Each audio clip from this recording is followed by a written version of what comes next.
Dueling Dialogues is brought to you by our affiliates at IX Web Hosting. Click the banner on the rightleftchronicles.com to get up to 40% off your first year of the best hosting on the planet. Today's episode of Dueling Dialogue is brought to you by Sasse Eva. GMA's marinade is coming soon to a plate near you to gourmetize your meats and proteins. Coming to you from that once-forgotten artery that pulses through the center of the continental United States and into the heart of the Ozarks, Grace Matthews. Looking in from the northern border, our Canadian friend, along with his countrymen feeling the effects of U.S. political issues, Connor Murphy. Welcome to Dueling Dialogues, episode 34. I'm Connor Murphy, here on the West Coast with Grace Matthews all the way in Springfield, Missouri. Hi, Grace. How you doing? I'm great. How are you?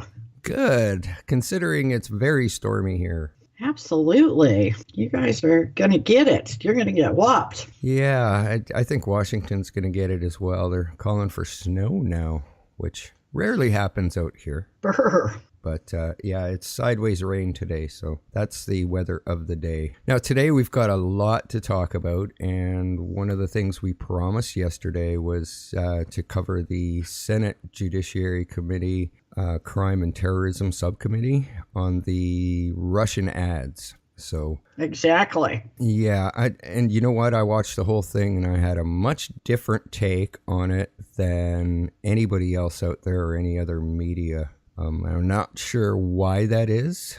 Probably because you don't have a pre-designed agenda. Oh, that's probably a good point right there. This is my domain. This is social media, technology, communication, advertising, marketing. Those are the things I do. So right.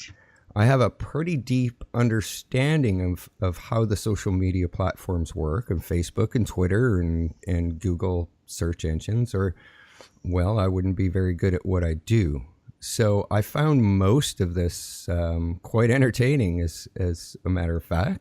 Some of the older politicians definitely struggled with the knowledge of the social media platforms like Facebook and Twitter, and often displayed no basic understanding of the internet. I was actually surprised. I thought that they would have advisors that would have fixed that, but didn't appear so.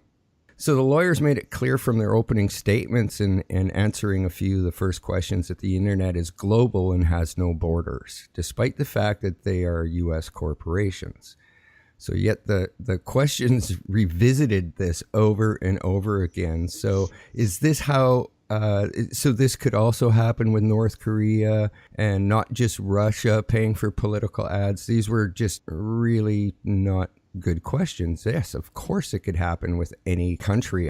So I found it rather ridiculous, most of it. Well, these old guys, and they've got a lot of staff that's young, they don't bother to learn. The bad thing is they're also the ones that can make the laws that govern it, the internet and social media. Yeah, and there was some mention of the FCC stepping in at some point, which, yeah, that was just scary. Yeah, some politicians asked questions that clearly were confusing to the lawyers as they tried to understand some of the comments that bombarded them, namely Kennedy. Yet he was praised in the media for basically accusing them of selling big data and stuff like that, and his questions weren't even answerable. When they would try to answer them, he would cut them off. Yeah, but he's very media friendly, so they're nice to him because he appears a lot on the media. Another reason why you don't have that agenda that some of these news people have. I mean, one of his questions was, what does success look like to you? Yeah, crickets. The lawyers were like, bank account. The lawyers are all red-faced and looking at each other going, who wants to answer this question? You could tell he was showboating. For the most part, they were asking these three lawyers to eradicate hacking, spoofing, and trolling, which, well, hacking's been around since the dial telephone, before computers. So they were being, asked to make promises that, this would never happen again. And truthfully, there's a lot of anonymity built into the internet. So they couldn't possibly promise those things, and it would be ridiculous to even think they could. Still, questions were worded differently but meant the same thing. You know, how do you trace accounts back to legitimate sources? Well, you really can't, because, you know, if I was a hacker or if I was Russia wanting to disrupt an election, I could make a fake account, run it through a bunch of shell companies and corporations and hide behind a few Facebook pages, and sooner or later the trail runs out. So there just is no way to do that. And basically what they were asking for was to make sure that everything everybody ever posted for an ad is reviewed by a person, which Facebook has 5 million ads a month, advertisers a month. That's not how many ads they run. Right, plus all the posts. And this morning, their stock is down a little bit because they have agreed this morning to hire 10,000 readers to monitor posts. There you go. And that was spawned out of this. Well, they created some jobs, I guess, on the bonus side. Yeah, I think that is good.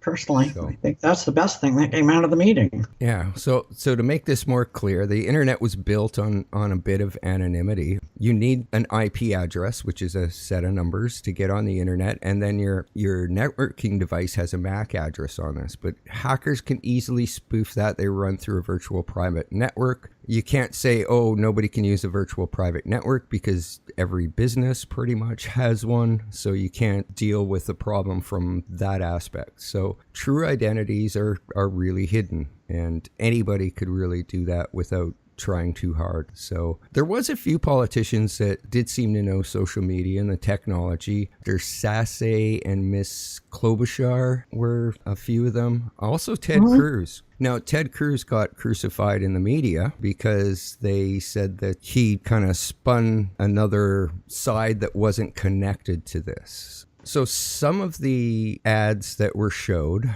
were pro-Trump, and a lot of the ads or examples they showed were hitting on Hillary. However, Ted Cruz, he did expand the questioning to just beyond the ads in question. What Cruz did is he took account of the search results during the election time for each candidate on the platforms, whether the result was positive or negative. Now, the results were not surprising by any means. Bernie led the searches in positive posts on all platforms. So Hillary basically came in a close second, and then Trump clearly in third with less than half of the approval of either of the other candidates.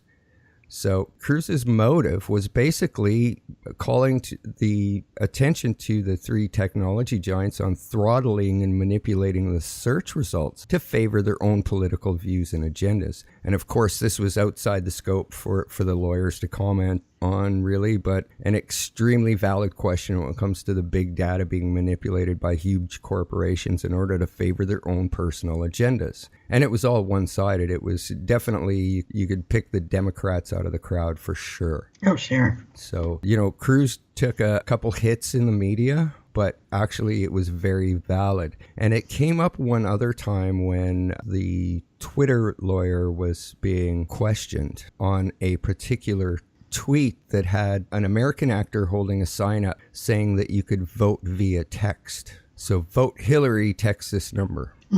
So they were using that as an example of how they manipulated the election. They demanded to know how many people called the number. Like if this was a Twitter number, possibly. Yeah.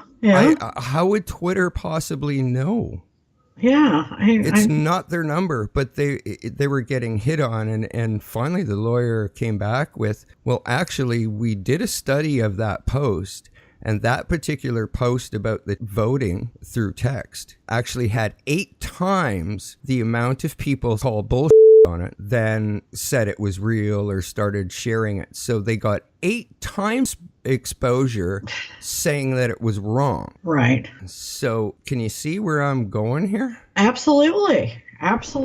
So, you know, already, for example, if you go back to when Hillary and Obama were running for president, I mean, they spent $83 million alone with Facebook. So they already would have been spending, I suspect that Hillary's campaign, being a little bit more social media savvy, was already spending more too than Trump's people were. or Trump's campaign. Yes, like they so don't that would throw off this thing anyway. Yeah, the results. Yeah, like they're saying they're mad at the power of the media, yet they've been using it since the beginning of politics. Exactly. So I found the whole thing comical as a Canadian, like just looking in over the border. 37,000 fake Russian accounts did not change the election results. No. Facebook had even less advertising. I think it was 3,000 ads. That's and not much. I'll tell you what I know from the numbers there and how things are throttled. You're lucky to get 10% impressions or visibility, and they question what an impression was because, of course, that came up with in the lawyer's lingo. Impressions are views, and you know that we're in the business. We know what ad impressions are. Exactly. So yeah, it was kind of interesting. 3,000. So you'd be looking at about 300 people influenced out of that one post. Yeah. So that changed an election? I think not. No. There's a lot of precincts that wouldn't change. Yeah. And what I really find hypocritical is we are well aware, the world is well aware that Americans kind of meddle in every other country's election. Well, Obama gave more than $300,000 to try to throttle Benjamin Netanyahu in Israel. There you go. And a lot of his support is from Jews. So that is just kind of amazing to me that he would take such a stand. But we do it. We do it all over the world. And we have pretty much always done it. Yeah, and I think they're called the CIA, as a matter of fact. You know? You're right. So I find this kind of a little bit actually a lot hypocritical, to tell you the truth. Well, we have such a fascination lately with Russia. I mean, what is this fascination? You know what this sounds like? What happened? It does. The town crier running around. But basically the politicians are trying to make Facebook, Twitter, and Google solve the global problems of hacking, bullying, trolling, and even free speech. So it's ridiculous what they were asking these three lawyers to do, you know? To Hillary, this just screams that Hillary's still going, what happened, and they're trying to blame on someone else. But in the real world, Uranium One thing is the real crime here. It is the real crime. Is that how this thing will play out? Yeah, I don't have much faith that the Uranium One thing is going to happen. I have a sick feeling that they're going to get away with it. Well, you know what? You keep saying that these three guys that were indicted the other day were the fall guys. Right. And I think they are, but I don't think it ends there. You know, in many cases, especially with presidents, you find the fall guys, they take them down, and it ends there. Yeah. You know, that's what happened with Iran-Contra. That's what happened with Watergate. You send 2 or 3 guys to the Slammeroozy and, you know, it's over, basically. Yeah. This time, I think the fall guys are a way to get to the ultimate prize, which is Trump. Oh, that's very obvious. You know, and not to take down 3 or 4 guys and protect the president like we've done in the past. Yeah. You know, they have found a charm bracelet in Paul Manafort. Oh, I believe they did. Because he is guilty as sin. Not of colluding as in with Trump or the presidency. I mean, he was just already deep in Russian.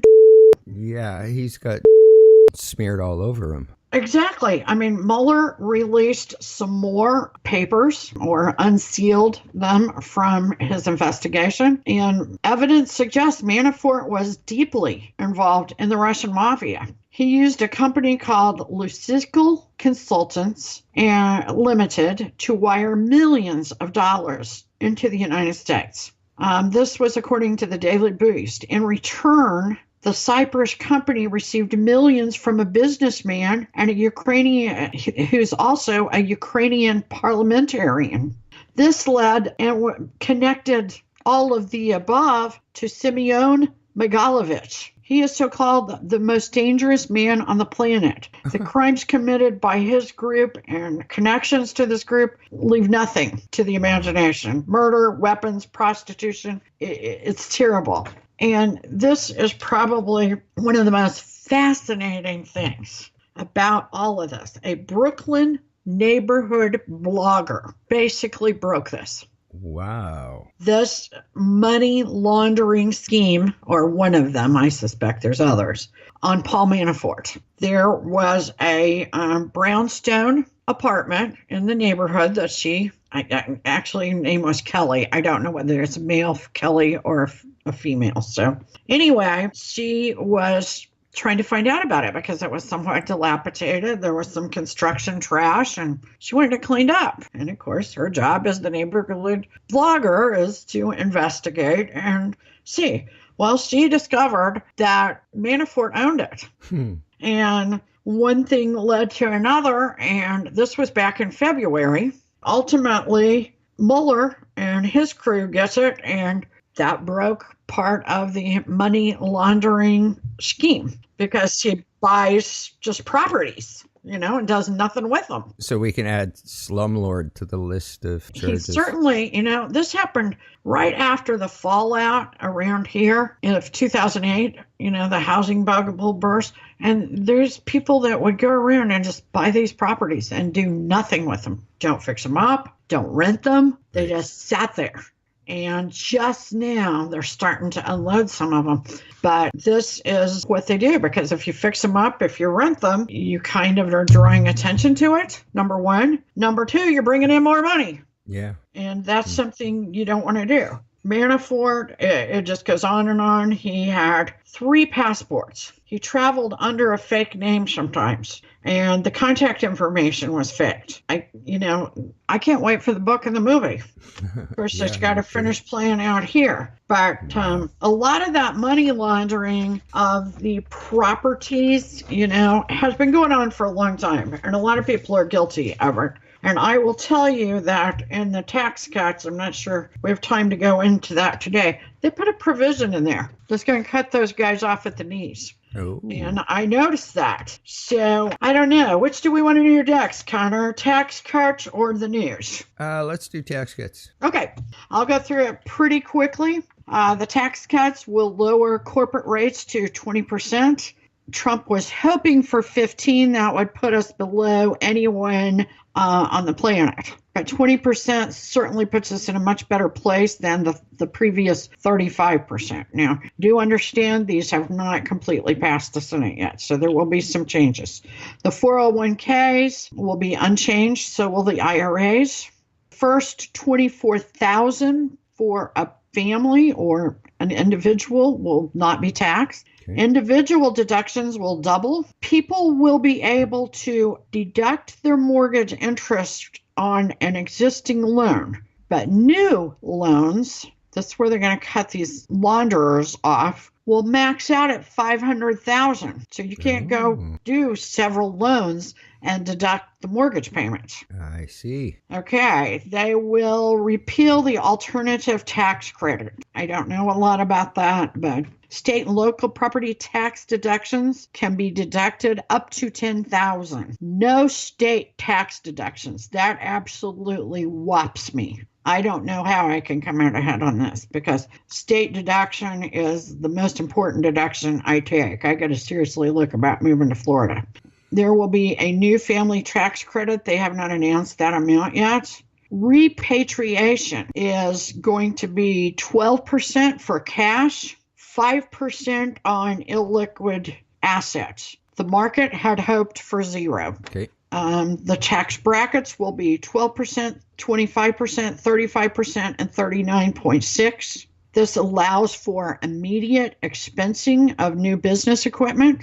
So you can automatically take that right off the top of your taxes. Double exemption on estate taxes. But this will be gotten rid of in 6 years. So I think that's, most people wanted this to go away right away, but they did kind of meet everybody halfway, 6 years.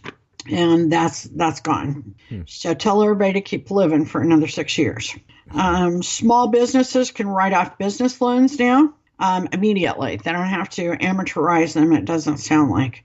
There's a call to modernize the tax code. That's where you hear them talk about they want the tax code to get to where you can do your taxes on a postcard. The Home Builders Association is very upset about the $500,000 limit on new loans as a tax deduction. They have absolutely decided that they will not be backing these tax cuts. And that's a big association. But I think it has more to do with the fact that has become a way to launder money. Oh, definitely. I know that when we meet with our financial guy, he always says, don't pay anything off. Have a loan on it so you can take it off your taxes and you've got the cash free. I don't really like to live like that, but even though, they say it's not smart, I think you're better off when things are paid for. I don't know. Yeah, could be. That's my thought.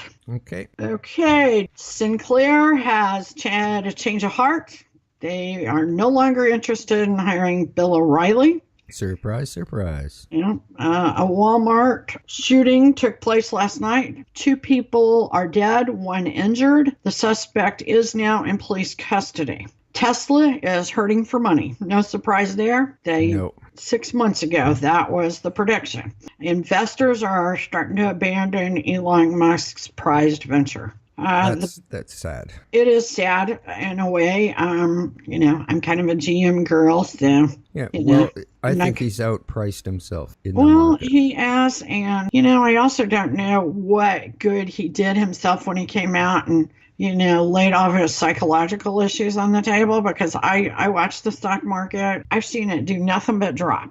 Sometimes we can have too much personal transparency. Yeah. When he came out and said he was bipolar and all that stuff, I don't know how many people wanted to invest money with him. Yeah, probably not a good thing to announce. Yeah. Bank of England has hiked interest rates for the first time in a decade. Wow. This is a big deal. Time Warner stock was halted today due to a DOJ investigation into an antitrust allegation. That could be a big darn deal. That could be huge. Yeah, and the movie industry really does not need another hit right now. Jerome Powell is going to be the nominee for the Federal Reserve Chair to replace Janet Yellin. Good, solid choice, probably very similar to Janet Yellin. According to JTA, Trump no longer trusts advice from his son-in-law, Jared Kushner.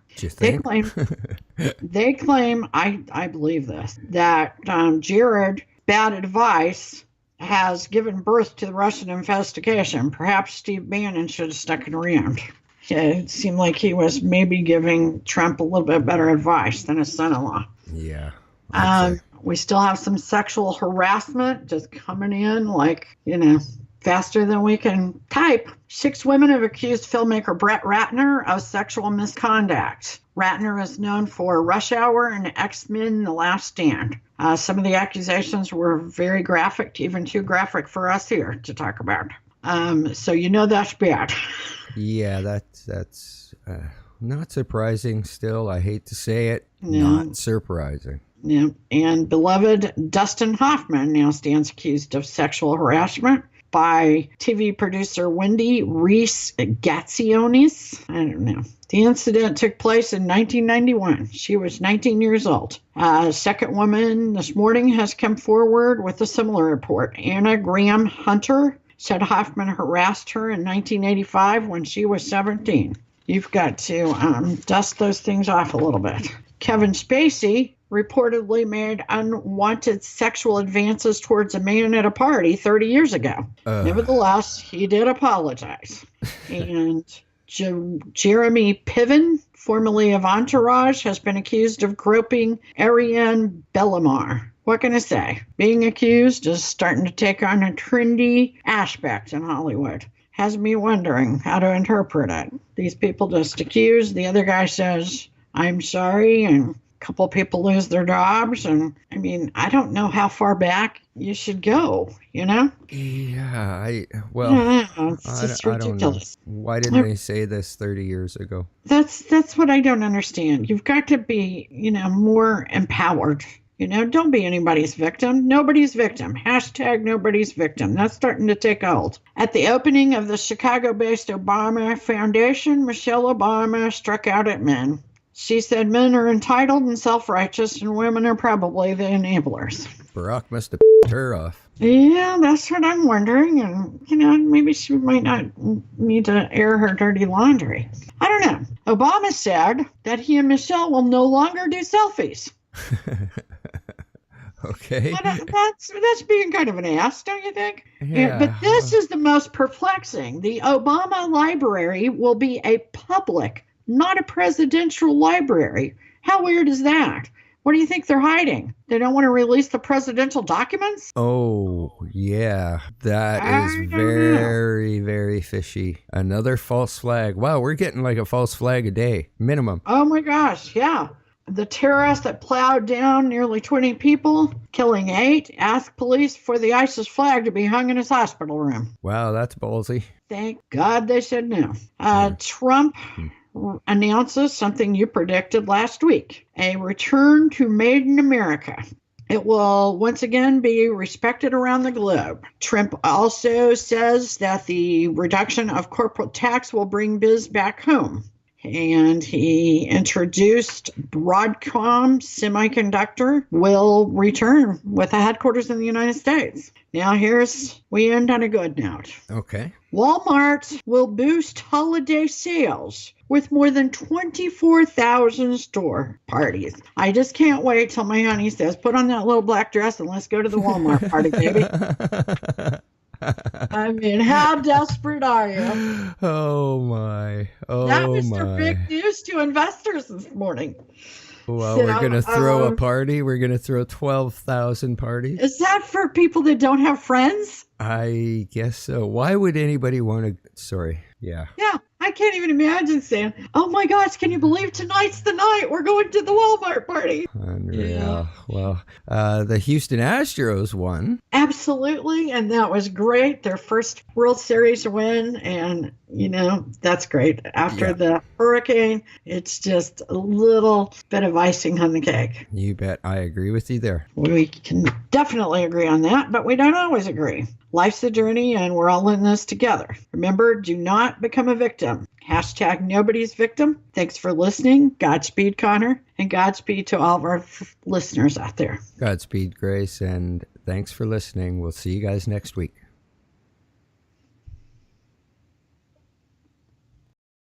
Dueling Dialogues is brought to you by our affiliates at IX Web Hosting. Click the banner on the rightleftchronicles.com to get up to 40% off your first year of the best hosting on the planet. Today's episode of Dueling Dialogue is brought to you by Saucy Eva. GMA's marinade is coming soon to a plate near you to gourmetize your meats and proteins.